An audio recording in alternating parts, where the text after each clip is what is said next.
도널드 트럼프 당선인은 오늘 워싱턴 DC 연방의회를 방문해 이번 대선 압승을 자축했습니다. 트럼프 당선인이 불법 이민자 추방 정책을 위해 3천억 달러의 비용을 투자할 것으로 예상됩니다. 트럼프 당선인이 정부 효율부 수장에 예상대로 일론 머스크 테슬라 최고 경영자를 지명했습니다. 트럼프 당선인이 국방장관의 퍽스 뉴스 진행자이자 작가인 피트 헤그세스를 지명했습니다. 뉴욕시의회가 임차인이 아닌 임대인이 부동산 중개 수수료를 부담하도록 하는 법안을 오늘 통과시켰습니다. LA 학교에서 한인 학생이 학교 내 동급생으로부터 앞니가 부러질 정도의 폭행을 당한 사실이 밝혀졌습니다. 올해 뉴저지주 전역에서 발생한 교통사고 사망자는 583명으로 집계됐으며 보행자 사망사고가 크게 증가했습니다. 지난 토요일 밤 맨해튼에서 강도가 인도 위를 걷고 있던 노부부를 구타하는 사건이 발생했습니다. 지난 화요일 밤 롱아일랜드에서 발생한 화재의 원인이 자원봉사 소방대원의 방화로 알려졌습니다.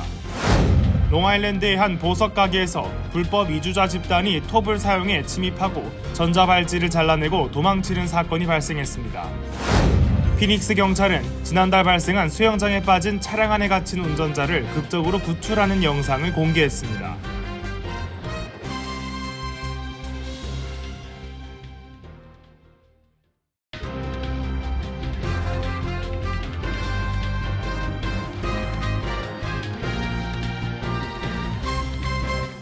안녕하십니까? KBTV 뉴스9 이정환입니다. 도널드 트럼프 대통령 당선인이 오늘 워싱턴 DC 연방의회를 방문해 이번 대선 압승을 자축했습니다. 기련민 기자입니다. 도널드 트럼프 제47대 대통령 당선인은 오늘 조 바이든 대통령과의 백악관 회동을 가졌습니다. 이에 앞서 트럼프 당선인은 직접 의회에 들려 공화당 하원의원들 앞에서 연설을 통해 이번 대선뿐만 아니라 상원과 하원에서 모두 공화당이 승리를 휩쓸었다고 말하며 자축했습니다. 그는 2020년 대선에서 재선에 실패한 후 올해 다시 재선에 성공하며 백악관 입성을 앞두고 있습니다. 트럼프 당선인은 당초 초박빙 접전이 예상됐던 7개 경합주에서 모두 승리하며 선거인단 312명을 확보해 226명의 선거인단을 가져간 해리스를 상대로 압승을 거뒀습니다. 주별 선거인단뿐 아니라 유권자 일반 투표에서도 트럼프는 경쟁자였던 해리스 부통령에 300만 표 이상을 앞서는 압도적인 승리를 얻었습니다. 공화당 대통령 후보가 유권자 일반 투표에서 민주당 후보에 승리한 것은 지난 2004년 부시 당시 대통령 이후 처음입니다. 트럼프 당선인은 7개 주를 싹쓸이하며 압승을 거뒀다며 앞으로 민주당 텃밭인 뉴저지, 뉴욕, 캘리포니아에서도 승리할 수 있다고 자축했습니다. 헌법상 미국 대통령 임기는 2번까지로 제한돼 이번 임기가 재선에 성공한 트럼프 당선인의 마지막 대통령직 수행이 될 전망입니다. 현재 민주당은 207석을 확정지어 과반수의 11석이 더 필요한 상황입니다. 아직 개표가 진행 중인 가운데 만약 하원까지 공화당이 장악하게 된다면 트럼프 2기 행정부는 상원과 하원의 전폭적인 지지로 양 날개를 탈 전망입니다. KBTV 뉴스 길려민입니다. 트럼프 당선인이 불법 이민자 추방 정책을 위해 3천억 달러의 비용을 투자할 것으로 예상됩니다. 기련민 기자입니다. 도널드 트럼프 제47대 대통령 당선인이 트럼프 2기 내각 구성에 박차를 가하고 있습니다. 트럼프는 오늘 백악관 정책 담당 부비서실장으로 불법 이민 정책에 대해 강경한 입장을 고수해온 스티븐 밀러 전 백악관 선임 보좌관을 내정했습니다. 트럼프는 지난 10월 캠페인 도중 지지자들을 향해 미 역사상 가장 대규모 추방 정책이 펼쳐질 것이라며 불법 이민자들을 내쫓을 것이라고 공언했습니다. 정치 분석가들은 트럼프 행정부 2기가 출범하면 형사상 유죄 판결을 받은 불법 체류자들을 우선적으로 추방할 것으로 전망하고 있습니다. 오늘 백악관 정책 담당 부비서실장으로 지명된 밀러는 선거 기간 동안 트럼프 전용기에 동승해 함께 다녔던 것으로 알려졌으며 향후 인사결정에도 핵심 역할을 맡을 것으로 전망됩니다. 밀러는 트럼프 2기 행정부에서 연간 100만 명 이상의 불법 이민자 추방을 목표로 하고 있으며 추방 규모를 10배로 늘릴 계획이라고 밝힌 바 있습니다. 그는 취임식 당일부터 대규모 추방을 시작할 수 있길 원한다고 언론사 인터뷰를 통해 말하기도 했습니다. 하지만 이민 전문 변호사들은 이 같은 강경 조치는 미국 내 큰 혼란을 초래할 것이라고 우려했습니다. 특히 대규모 추방은 경제뿐 아니라 미국 내 살고 있는 가족 중 신분이 다른 사람들을 생이별하게 만들 수 있는 치명적인 영향을 미칠 것이라고 우려했습니다. 이어 많은 불법 이민자들이 체포될 것이라고 말했습니다. 비영리 옹호 단체인 미국 이민위원회는 트럼프의 이민 제안이 납세자들에게 3천억 달러 이상의 비용을 부과하는 결과를 초래할 것이라고 경고했습니다. KBTV 뉴스 길려민입니다. 트럼프 당선인이 핵심 요직 인선에 속도를 내고 있는 가운데 규제 철폐에 앞장설 정부 효율부 수장에 예상대로 일론 머스크가 낙점됐습니다. 머스크는 트럼프 당선인의 강력한 신임을 바탕으로 차기 행정부 실세로 평가받으며 결국 행정부 정책, 예산 등 정부 구조에 칼을 대는 막강한 권력을 손에 얻게 됐습니다. 전장 기자입니다. 머스크는 트럼프 당선인과 반규제, 반관료, 반PC 철학을 공유하며 내각의 뼈대를 재조정하는 역할을 수행할 것으로 전망됩니다. 인도계 출신 기업가이자 공화당 대선 경선 후보였던 비벡 라마스와미도 머스크와 함께 정부 효율부의 수장으로 지명됐습니다. 머스크는 트럼프 당선인과 외국 지도자들의 통화에 배석하는 등 이미 막강한 영향력을 행사하고 있습니다. 머스크는 지난 7월 13일 당시 공화당 대선 후보로 펜실베니아주 유세 활동을 하던 트럼프 전 대통령이 총격을 받은 후 공식 지지 선언을 한 바 있습니다.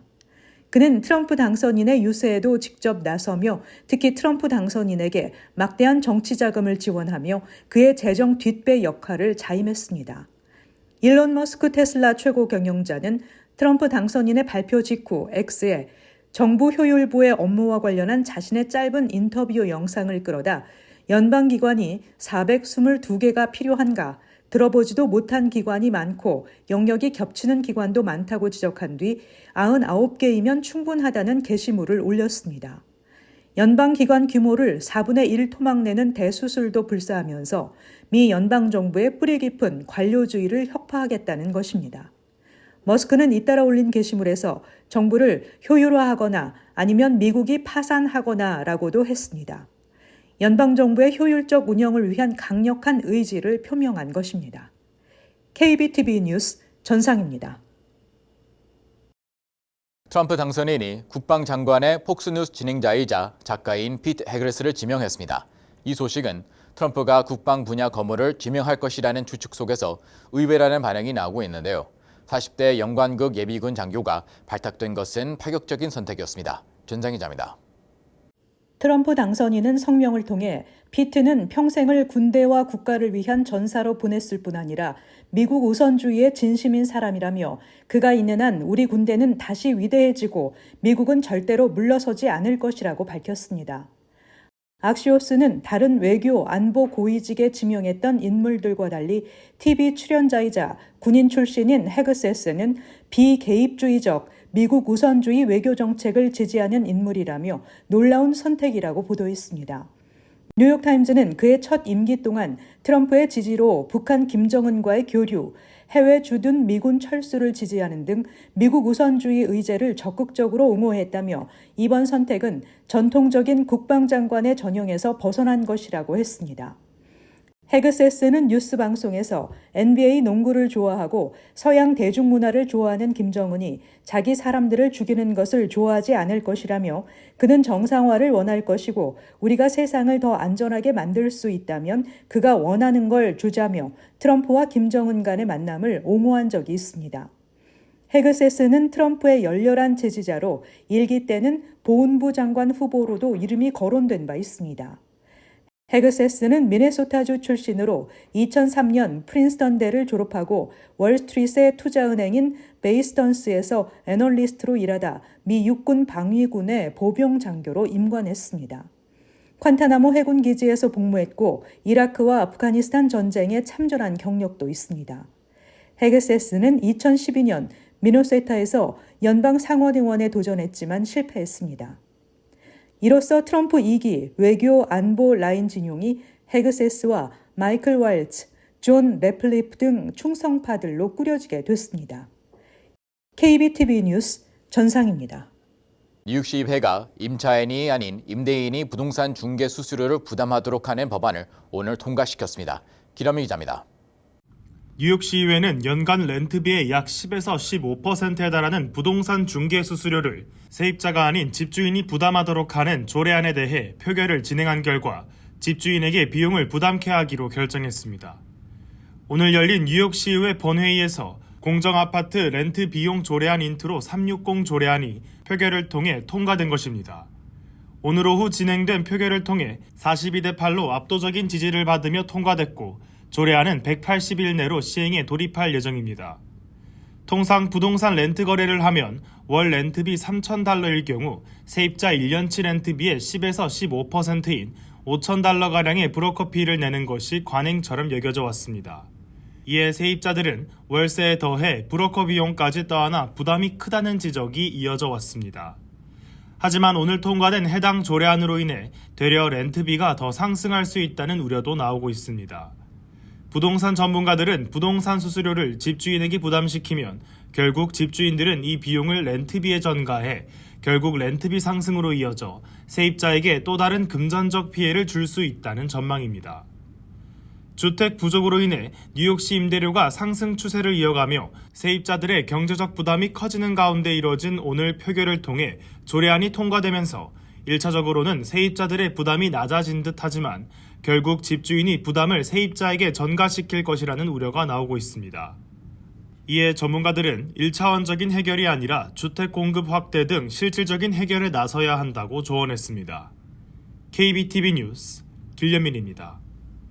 LA 한 학교에서 한인 학생이 학교 내 동급생으로부터 앞니가 부러질 정도의 폭행을 당한 사실이 밝혀졌습니다. 그러나 학교 측은 적절한 대응은 하지 않고 책임 회피에 급급했다는 주장이 제기됐습니다.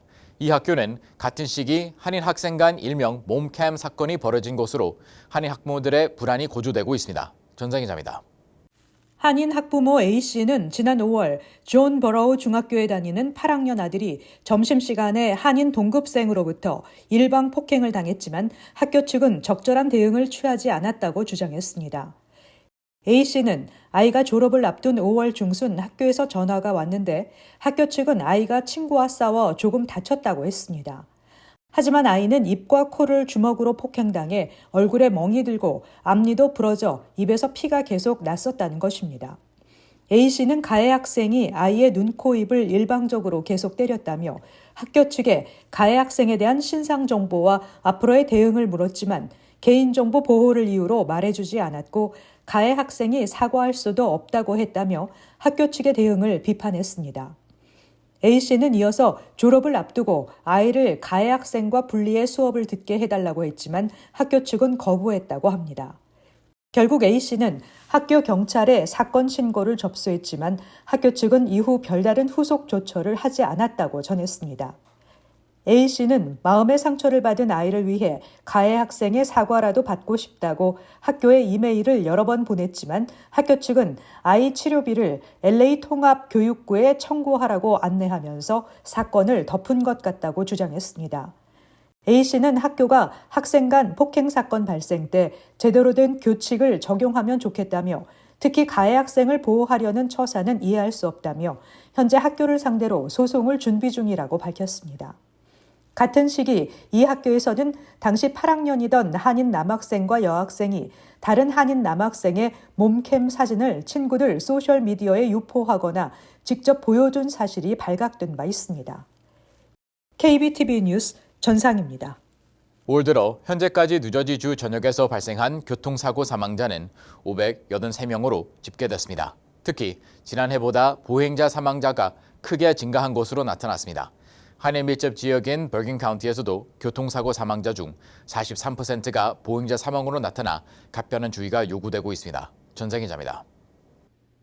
비전 제로 뉴저지 얼라이언스는 이 지표에 대해 지난해 전체 사망자가 606명이었던 것에 비해 빠른 증가세를 보이고 있는 것이라며 특히 보행 사망자는 40% 증가폭을 보여 각별히 주의해야 한다고 당부했습니다. 특히 저지시티, 호보켄 등 보행자가 많음에도 차량 위주로 설계돼 보행로가 없는 지역, 통일된 방지책의 미비가 원인으로 지적됐습니다. 한인 밀집 지역인 버겐 카운티에서는 올 들어 현재까지 총 33건의 교통사고가 발생했고 피해자는 총 35명 발생했으며 이 중 보행자는 15명으로 43%를 차지했습니다. 미들섹스 카운티에서는 총 48건의 사고가 발생한 가운데 54명의 피해자 중 보행자는 35%인 19명입니다. 주내 단체들은 이번 달 세계 보행자의 날을 기념하며 2040년까지 교통사고 사망자를 0으로 만드는 비전 제로를 목표로 하는 정책을 담은 법안의 통과를 촉구했습니다. 법안은 도로 계획 시 길가에 보행자의 편의를 위해 보행로를 우선하며 이를 1년에 한 번씩 검토하게 할 것 등의 방안을 담고 있습니다. 한편 퓨 리서치 센터 보고서에 따르면 보행자와 자전거 운전자의 안전에 대한 우려는 저소득층 지역에서 더 큰 것으로 조사됐습니다.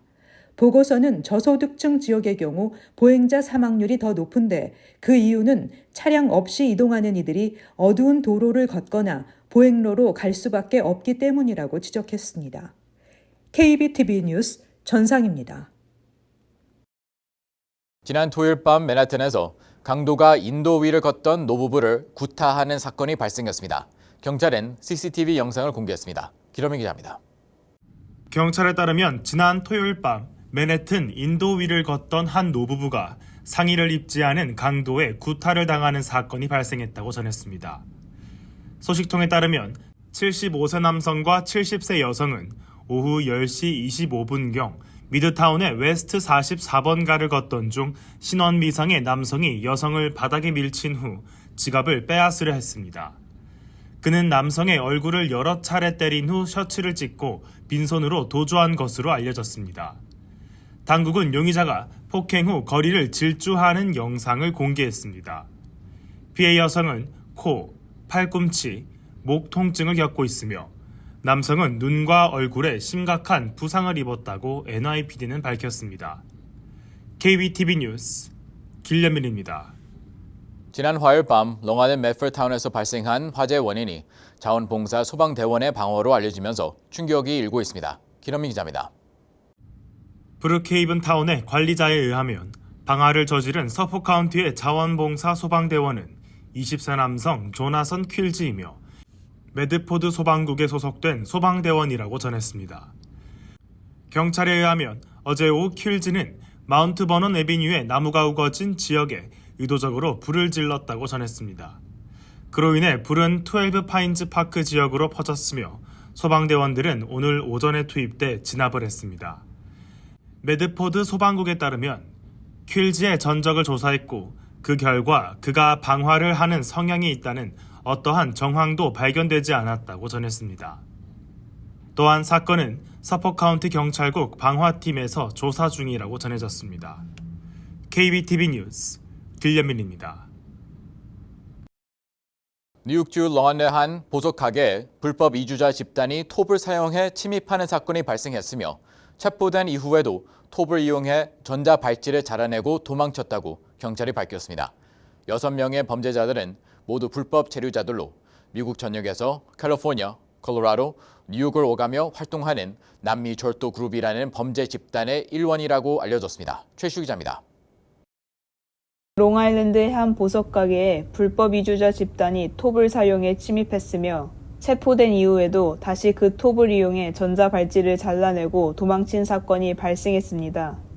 이들은 목요일 오전 3시경 나소의 오드버리에 있는 제리코 턴파이크의 꽃집 플로리크 지붕에 구멍을 뚫고 침입을 시작했으며 작업 중 경찰 무전기를 방해하기 위해 전파 방해 장치를 사용했다고 경찰이 전했습니다. 범인들은 이어 엘레건트 주얼스와 연결된 벽에 구멍을 뚫고 금고를 열려고 시도했지만 경보가 울리자 도주했으며 어두운 회색 다치 듀랑고 차량을 타고 헌팅턴의 레이크 드라이브에 있는 에어비앤비로 도주했습니다. 이들은 3급 주거 침입 2건과 2급 형사상 기물파손 2건으로 기소됐습니다. 용의자 중 5명은 금요일에 기소된 후 석방되었으며 6번째 용의자는 펜실베니아에서 이미 절도 관련 영장이 발부돼 구금되었습니다.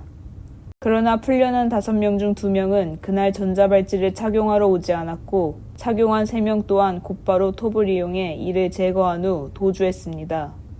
이 범죄자들은 모두 불법 체류자들로 5명은 칠레 출신, 1명은 베네수엘라 출신이며 미국 전역에서 캘리포니아, 콜로라도, 뉴욕을 오가며 활동하는 남미 절도그룹이라는 범죄 집단의 일원으로 알려졌습니다.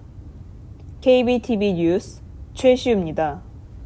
피닉스 경찰은 지난달 발생한 수영장에 빠진 차량 안에 갇힌 운전자를 극적으로 구출하는 영상을 공개했습니다. 기러민 기자입니다.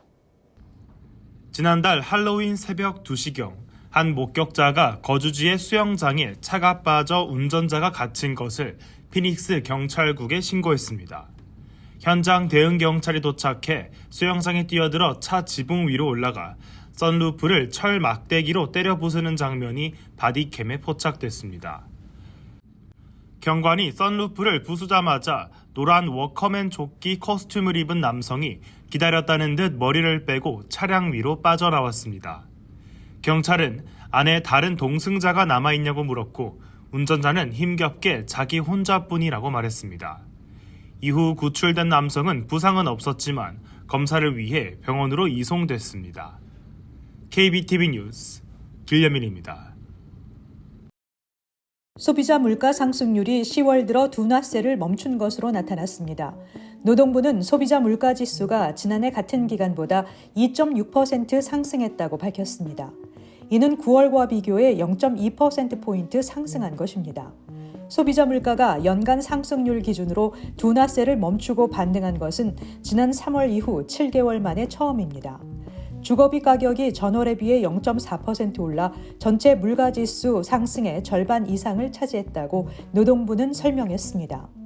도널드 트럼프 전 대통령의 대선 승리로 인플레이션 우려가 다시 부상한 가운데 시장에서는 다시 물가 동향에 촉각을 곤두세우고 있습니다. 뉴욕시 주거용 건물에서 발생한 쓰레기도 컨테이너에 담아 배출해야 하는 규정이 시행됐습니다. 주거용 유닛이 9개 이하인 모든 빌딩은 12일부터 쓰레기를 컨테이너에 담아 배출해야 합니다. 2026년 봄까지는 55갤런 이하의 뚜껑 장착형 기준을 충족하는 어떤 컨테이너를 이용해도 상관없지만 2026년 6월 1일부터는 뉴욕시 공식 쓰레기통을 사용해야 합니다. 연말까지는 이를 위반해도 벌금이 부과되지 않지만 내년 1월 2일부터는 첫 번째 위반 시 $50, 두 번째 위반 시 $100, 세 번 이상 위반 시 $200의 벌금을 내야 합니다. 2024 아시안 아메리칸 출구 조사 결과 보고서에 따르면 선거 당일이었던 지난 5일 뉴욕, 뉴저지 등 10개 주 아시안 유권자들이 보고한 투표소 관련 어려움 중 3분의 1은 언어 접근성 문제였습니다. 아시안 유권자 중 15%는 영어를 잘 못하거나 전혀 못하는 것으로 나타났습니다. 이들 중 74%는 투표 시에 통역사가 필요하다고 응답했지만 17%는 이번 선거 당시 투표소에 통역사가 없었다고 밝혔습니다. 또 82%는 번역된 투표 용지가 필요하다고 답했으나 26%는 이번 선거에서 번역된 투표 용지를 받지 못했다고 답했습니다. 특히 투표소에서 언어 장벽과 관련해 보고된 사건의 대부분은 뉴욕시와 필라델피아에서 발생한 것으로 파악됐습니다. 엠트랙 유니온데일 로드 변전소에서 변압기가 폭발하는 사고가 발생했습니다. 따라서 해당 지역 열차의 전력이 중단돼 뉴욕 펜역과 커네티컷주 뉴헤이븐 간 운행이 중단됐습니다. FDNY가 공개한 영상에는 현장 선로에서 15피트도 채 떨어지지 않은 지역에서 검은 연기가 솟아오르는 모습이 담겨 있습니다. 인근 창고 화재도 보고됐습니다. 다만 부상자는 보고되지 않았습니다. 엠트랙은 뉴욕에서 뉴헤이븐역을 이용하는 승객들은 대신 메트로노스 레일로드 서비스를 이용하도록 권장하고 있습니다. 엠트랙 티켓을 보유한 고객도 이용이 가능합니다. 12월 영주권 문호에서는 가족 이민과 취업 이민에서 단 하루도 진전되지 못하고 전면 동결됐습니다. 최종 승인일과 접수 가능일마저 제자리를 유지했습니다. 2025 회계년도가 시작돼 새 연간 쿼터가 배정됐음에도 전면 동결되는 답보 상태가 계속되고 있는 것입니다. 취업 이민에서 박사급이 신청하는 1순위의 승인일과 접수 가능일은 연속 오픈돼 있습니다. 그러나 석사 이상 고학력자들이 신청하는 취업이민 2순위의 최종 승인일은 2023년 3월 15일, 접수 가능일은 2023년 8월 1일에서 동결됐습니다. 취업이 및 5순위 투자 의미는 승인일과 접수일 모두 오픈 상태입니다. 잠시 후 커뮤니티 브리핑을 전해드립니다.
이어서 환율과 증시 전해드립니다.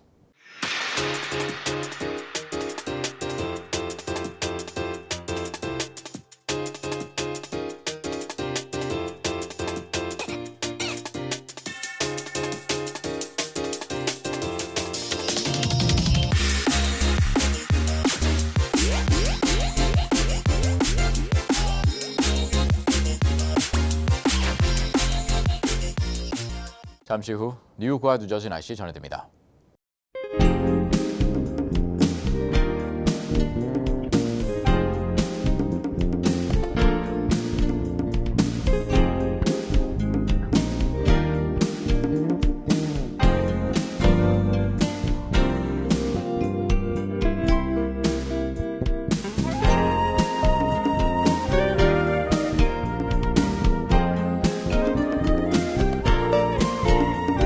KBTV 뉴스9 마칩니다. 오늘도 시청해주셔서 감사합니다. 편안한 밤 보내시기 바랍니다.